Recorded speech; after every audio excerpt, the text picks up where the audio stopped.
Sa mga lugar sa Mindanao nga regulated ang paggamit og fireworks, malipayong gisaksihan sa mga residente ug turista ang nindot nga fireworks display atol sa pagsugat sa bagong tuig. Ani ang report ni Efren Mamak.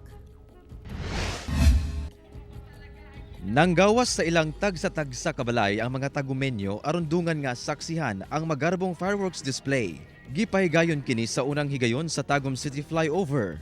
Nalingaw gayud ang mga tagumenyo diyang mihayag ang kalangitan sa fireworks display nga milungtad og 10 minutos. Naanda na sa LGU Tagum ang pagpahigayon og fireworks display sa matag pagsugat sa bagong tuig nga ginadayo sab sa mga taga-Kasigbit nga lugar. Una pa man ang countdown. Gisugda na ang kalingawan pinaagi sa programa.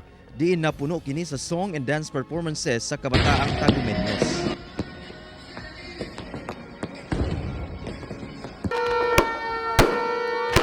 Gisugat sa pinaagi sa pagpabuto og fireworks ug ubang firecrackers ang bagong tuig sa pipila ka mga residente sa General Santos City. Kini bisan nakasinati og hinay ug kadali ra nga ulan ang syudad.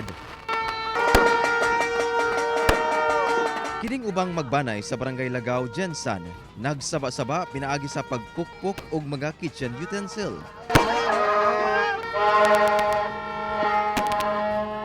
Ug kining pipila ka mga bata, torotot ang gamit.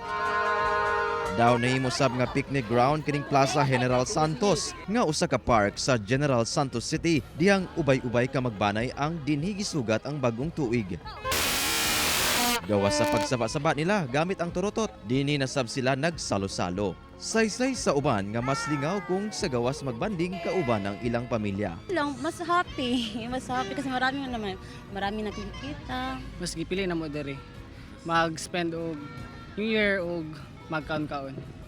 Sa Cagayan de Oro City, gisugdan sa pipila ka mga Cagayanon ang pagsugat sa bagong tuig pinaagi sa pagsimba sa St. Augustine Cathedral. Pipila sab ka magbanay ang misaksi sa Symphony of Lights nga giandam sa LGU sa Gaston Park. Pipila sab ang mga mihabol sa pagpalit og pabuto.